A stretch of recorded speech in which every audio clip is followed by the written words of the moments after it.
Well, by the way, this is now Take two. Take two. So we got some emails saying you guys couldn't hear me, and I know you don't want to miss a word I say. You're hanging on every word, so I'm going to repeat myself, which I'm very good at. And good news for women today. Oh my goodness. Oh my God, here we go. Oh Lord, don't worry about that. Well, let's just get through it. We're just having problems today. Birkin bags. Remember if you watched the show and everyone made fun of my Birkin bags and the producers went in my closet and counted my Birkin bags and all the girls were, hey, you're wasting your money on the Birkin bags while they're buying $600 shoes and everything?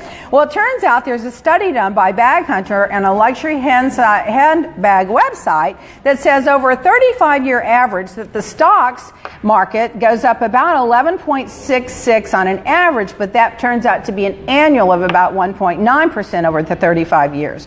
Birkin bags went up 14.2% over the same period of time and shot up 25% in year 2001, and a record set auction price, one bag for $223,000 at either Christie's or Sotheby's because it had the diamonds on it. So why are they going up like that? The answer is because they are scarce, unless of course you live in my closet. Okay, so Mother's Day last week, I saw this little ad that I thought was cute where this girl is interviewing to be a mother. It's called Motherhood, Inc. Human Resources. So the lady goes in and says, oh, I only get one vacation day a year? That's all I get? And the woman hiring her says, well, we call it Mother's Day, but technically you still have to work.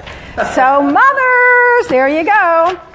And in personal news, I went to an event Saturday night where my husband was the recipient of the Lifetime Achievement Award from the National Organization of Criminal Defense Lawyers. And so I just wanted to show you the picture of him and my cute little 16-year-old son who's basically taller than him. It's not a very good picture. I'm not good at pictures. You know these people that are good at pictures, and this is the little thing they had on the wall, are those people that do those selfies all day, every day, those narcissists. If you're not a narcissist and you don't do pictures and selfies and, oh, where's my mirror, and do this all day and everything, you're not good at pictures. So that's why my pictures aren't so good.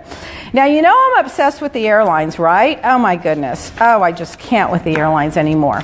So, you know, we've had the girls dragged off the plane because they had the Lycra pants on. We had the guy dragged off because he couldn't hold his pee in before they took off. Then we had the family kicked off because they oversold the daughter or the sons or the baby's extra seat. And then we had the guy that was dragged off where he got his teeth knocked out and had a bone broken and all that, the doctor. So it's been one thing after the other with these airlines. I'm telling you. So now the latest, and the airlines is denying it, or they're reframing it somehow. They've got a good PR team probably on it. Let's be what it is. United Airlines has United Express, which is a small express service, and a woman going from Missouri on Mesa Airlines from Houston to Kansas City. She's from Missouri. She had to pee, and they said, you can't get up and pee. So they brought her 2 cups. So she peed in the 2 cups, and then when they said she could get up, she went through the pee in the toilet, and I'm sure she washed her hands. I don't really know the particulars. I wasn't there. But anyway, they go to get off the plane, and they have sent in a hazmat team with the goggles and that whole thing, like if you have Ebola, you know, those suits, to go in and clean up where she peed in the cup and into the toilet and the seat and the whole thing, and embarrassed and humiliated the woman, and now apparently they're denying it, and I don't know, she may sue. Can you imagine? I mean, if you got to pee that bad, just pee on their seat and say sorry. Where it depends.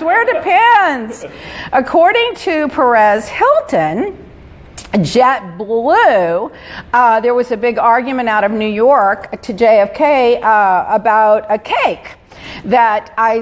This attendant comes up and says, you know, these kids, this family, these 2 little kids are so cute. I saw the video. They have a cake. And they say to the attendant, should I put it in the overhead or can I put it underneath the seat? Because if I put it in the overhead, it's going to tip and it'll you know, ruin the cake. I guess it was one of the kids' birthday cakes. So then another attendant comes up and says, oh, no, you don't get to have the cake at all. So the little boy starts crying, my cake. And the parents are trying to calm him down. The cops come on and escort them off the plane over a birthday cake for a little kid. They're out of control. That was on Perez's website. The cop was very nice, so I saw the video. He said, well, you didn't really do anything wrong and don't cry, but you just got to leave anyway. Oh, God. Then on another airline news, a scorpion crawled out from a woman's clothes on flight 1035. It delayed the flight 3 hours. The woman tweeted, you know, there's a scorpion on the plane, and then the pilot made an announcement. It was from Ecuador to Houston, and the paramedics examined the passenger, and apparently she didn't have any bites. What's going on with the airlines? I can't take it anymore. Now, good news, airlines. Oh, I just love this. Look what's happening in Los Angeles. They have Salon reports that in Los Angeles airport, they are now having a terminal just for celebrities and super rich people. It's a luxury private place where you don't have to fight the traffic. You go up and park there like you would at a private place, you know, like a private airport. And then when you get inside, you have a big, huge luxury bathrooms, big, huge luxury suites. No one gets to talk to you. They confirm your flight right there. You go through TSA right there, and then they put you in a BMW and drive you out to the plane where you can wave at all the commoners on your way and then trot yourself onto the plane. And then, of course, you have to sit with commoners. That's a private membership for $7,500 a year, and I think it's $2,700 every time you fly. Sounds like money well spent. Comments coming in. Yes. They say RJ is getting so grown up and handsome. Congrats to you and Roy from Judy Sutton. Oh, thank you, Judy. And Kyle wants to know, how's that hat doing? Oh, Kyle in the hat. Well, I need the hat today because, you know, my hair is getting worse by the day. It's getting hotter and humider here in Miami. In housewife news. Well, I wore this, Erica Jane, just for you. It says the boss. It's reminded me of you, so I put it on. I think it's on our website, leablack.com, unless we don't have any more. Anyway, apparently Erica Jane spends $40,000 a month to be her. That would be hair, makeup, Botox, fillers, trainers, and etc. Well, if I spent $40,000 a month, I'd be taking selfies all day too. In other housewife news, this whole Phaedra thing's got me intrigued. Apparently, Phaedra says the producer set her up, and that's why she lied about the story about being drugged by Todd and or his wife Candy, and then they threw her under the bus. The producers say they may have told her that story, but they never expected her to say it on television. Andy Cohen is saying that that she's no longer there because no one else wanted to film with her. That's what he says on his radio. And you know what? I don't like that. I don't think you should be fired because some other people don't want to film with you, because that's what they did 1 year to Bethany on New York. It backfired. Then they tried it with me. They were all like, oh, we're going to get her off the show, so tell everybody not to film with me. It didn't work. And they obviously, now they're saying they don't want to film with Phaedra to get her off the show. Well, you know, Portia should film with her no matter what, because Portia's the one that carried forward the lie that she shouldn't have carried forward. And by the way, what is Cherie having out with her for? So I don't think I like that excuse very much. It gives the girls too much control to gang up. Well, that's part of the plot. Anyway, so there you go. That's that one. In other housewife news, Bethany Frankel apparently is going to be as a guest on the Shark Tank. A guest judge on Shark Tank. Well, let's see if she spends any of that money of hers. In Real Housewives, I don't think so, though. She's just going to go on there and, nope, I'm not interested in that one. Oh, problem with that one. Oh, problem with that one. But thanks for the ratings. Okay. The Real Housewife of New Jersey, Dina Manzo, and her boyfriend were brutally attacked. They were broken in. Someone was in their home with masks on when they arrived home. They hit him in the face with a baseball. Apparently they punched her around a bit, and then they tied them together, stole their money, stole their jewelry, whatever, and then they left. They stole their cash, and somehow they both had facial injuries, and they've now been released from the hospital, and they're okay. But the robbers went through the house and ransacked it, and then bound them together and left. That is absolutely terrible. And James mentioned to me that's not the first time that's happened to her. Well, if that's the case, I'd get this is why I have an elaborate alarm system and 4 dogs at my house. This is why, right here. know anybody stealing my costume jewelry, my Lea Black costume jewelry. You like it? It doesn't go with what I have on, but you know it is on leablack.com. In other celebrity news, apparently Melissa McCarthy almost didn't get to play, what's his name, Sean Spicer, because they were going to have the guy Beck Bennett, that's a regular on the Saturday Night Live show, play him. He's the guy that also has he's played Pence and he's played Putin. So they were going to have him do it. But thank God they had Melissa McCarthy, and I'm still lobbying, help me out here. Twit, new NBC Saturday Night Live. I want to get Rosie O'Donnell on there to do Sean Spicer. She would be hilarious. No, not Sean Spicer.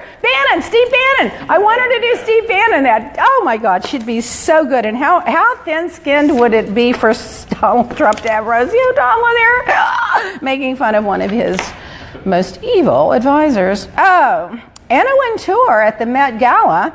Remember those pictures I showed you, those trashy girls and how they dressed at the Met Gala? Well, apparently the Metropolitan Museum of Arts is somewhat agreeing with me. They've told her to go find another place for her hotty-toddy gala because the celebrities were smoking, they were drinking, and that they were disrespectful, and they disrespected the museum. They spilled drinks everywhere. It was a complete nightmare, according to Radar Online. So her annual fundraiser is going to have to be somewhere else. Well, maybe it's the guests that you can't keep. Apparently, Vin Diesel is outraged that Charlize Theron says that he kisses like a dead fish. From one of the movies they were in. So apparently he's been around bragging about the big kiss and it's so great and it was like the best kiss in a movie, and then she comes out and just slams him, kisses like a dead fish. That wasn't very nice. Really, she didn't need to do that, but whatever. Okay, let's see. Oh, The Abbey launched their new reality show, The Abbey in West Hollywood. It's a gay bar, nightclub, restaurant. It's fabulous.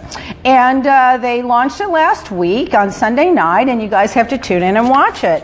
And then Donatella Versace is going to be played by Penelope Cruz in the new upcoming movie, and apparently they look just alike, don't they? Penelope Cruz and Donatella. Did Little Black try out too? Yeah, Little Black should have tried out. But apparently quite a few drag queens applied for that job, and they are not happy about it. Michelle Pfeiffer is going to be playing Bernie Madoff's wife in the new Robert De Niro as Madoff show, and apparently this is going to be called The Wizard of Lies, and it premieres Saturday night. But can you imagine being married to this guy, Madoff? You're just like going through life, think it's good, got the kids grown, and then this guy turns out to just be a complete fraud, and everybody you ever know, from the preacher at your church to the Pope at the Vatican to your neighbors to your family to your friends to your children, have invested in this fraud, and they're all bankrupt now and killing themselves. And for me, the worst part of that, the worst, is that the son committed suicide after all this went down. So it's terrible. So Michelle Pfeiffer apparently is going to be playing Mrs. Booper. It's going to be hard to beat the other one. What was her name that played, in Blue, whatever it was. She was Cate Blanchett that played Madoff's wife. She was brilliant in that too. Now, if you... Andy said hi from New Mexico. New Mexico. Our friends moved to New Mexico. Hi, I'm glad you're watching. Now, this takes the cake. If you guys think I'm difficult, if anyone that's ever worked for me in all of my lifetime and still works for me now, or has ever worked beside me or near me or just known me, if you think I'm bad, listen to Steve Harvey did. He sends out a letter to his staff. I just love it. It's hilarious. He's saying that they are not to talk to him when he's in the building. And his excuse: when I'm in my makeup chair, they walk in the room. I'm having lunch, they walk in the room. They don't knock. I'm in the hallway, I'm getting ambushed by people with friends that come to the show wanting me to sign this and do that. And I just said, wait a minute, I just can't do that anymore. Everybody needs their privacy. And everyone needs to just simply honor and respect my privacy. And when you come out of your house, you don't want anybody on your porch just watching you. You don't walk to your car. You don't want people, when you're walking to your car, bothering you on your car. Everybody wants the freedom to be able to move around. I just didn't want to be in this prison anymore. This letter. So, just so you know, if you see me, only speak to me when spoken to. The fans are just killing me. Speaking of Harvey, remember he announced the wrong Miss America that year? Well, that was Miss Universe. Well, we have a new Miss Universe. Beauty queen, Miss America. Oh, this is America, new Miss America. Oh, God, the Miss America has talent. The Miss Universe just has show. It's a dog and pony show. District of Columbia. Yeah. Beautiful. Real Housewife of Potomac. Oh, my God, let's hope not. Girl, you can do better than that. And salon reports in Oregon. This guy's hungry. He's going into it says Tokyo Starfish on the front of the building. So he thinks he's going to go in and get lunch and tea and have this sushi and everything. He walks in, and it's not a restaurant. It's a dispensary of marijuana. Times have changed, Jeff Sessions. Get with the program. In Oregon and in Colorado. Can you imagine you going, oh, I want to order some sushi. Oh, well, we have this flavor of pot and that flavor of pot and the other flavor, and I've tested them all, and I know how they all make you feel. Oh, my God, I'm in the wrong business. Oh, by the way, you got to watch Chelsea lately on Netflix. She's hilarious, and she does this whole thing on drugs, and then she did another whole one on race and prejudice, and oh, she's great. She's doing fantastic on there. You got to watch it. And by the way, according to experts, exercising prevents you from aging. It keeps you younger longer, according to a scientific test done on telomeres, which are the length of them is when each year they get shorter normally, and it's a chromosome that they test. And the people that exercise more have been proven that it slows down the aging process. So you need to start exercising. Oh, God, let's see, I had something else about that. Oh, my God, listen to this one. You know these guys that are all wound up all the time? Well, apparently, don't blame the guy, blame the testosterone. I've heard it all and seen it all. Okay. Testosterone, when you add it to your body and you take more than you should, which a lot of these athletes and guys do, it causes poor judgment, according to the Wharton school test that was ran. They tested and they showed that 20% of the people, that men or guys that took too much testosterone, answered 20% of the questions less correctly. And they were either less capable of answering the question, or they became so confident from the testosterone that they made an instant speedy decision and didn't answer it correctly. So if you're taking too much testosterone and you're not being mentally perfect, guys, give up a little bit of for a brain. Have your brain concentrate on this brain rather than that one. And anyway, that's, something that increases sexual enhancement, they say. Let's see, what else do we want to talk about today? Oh, let's see. Oh, this is another one. Listen to this one in news. Government's finding that, in a research done by the government, they found that this is the first time in history that more people have cell phones in their homes than regular phones. 50.8% have cell phones now, as opposed to only 39% that have both. So more people just have their cell phone than their home line and their cell phone. I don't know, why do I have my cell phone? I'm wondering about that. I don't answer it. I don't have it on answer service. Everyone calls and solicits everything. Maybe I should just have, maybe I should just get rid of that. You should think about that. And according to behavioral studies, you should just say no. Don't make excuses. People make excuses because they don't want to miss out on things and they don't want to offend people. They're saying you'll live a much happier, much less stressful life if you just learn to say no. And that includes if a bill collector calls you and says you have to pay the bill and you don't have the money, just say no. How about that? Okay. Well, are we missing anything? What was my quote of the week? Oh, and in sad news, Carolina Herrera's nephew was murdered in Venezuela after he had been kidnapped. So that's very sad. And so my quote of the week, for those of you that are following my quote of the weeks that I normally put on my pillows and I put them here and there. Uh-oh, James, it went down. When you're going to be together for the rest of your life, it doesn't matter when you start. So that could be for people you work with in business, or it could be for your romantic other. So that's my tip of the week. Did we have any more questions that came in? We had some questions that came in about last week, what I said about fader, but I think we covered that one. And what other questions? Do we have any more questions come in, James? Somebody sent a link that we'll have to look at when we get up here that says that one of his old professors is a total Lea Black lookalike. Eric Fowler. Did you say an old professor? You must mean a young, vibrant, fabulous female professor. And is she as smart as me? That's the question. All right, guys, we had fun, so our time is up today. We'll see you next Wednesday at noon Eastern Time on Lunch with Lea live on Facebook. Little Black says bye too. Bye.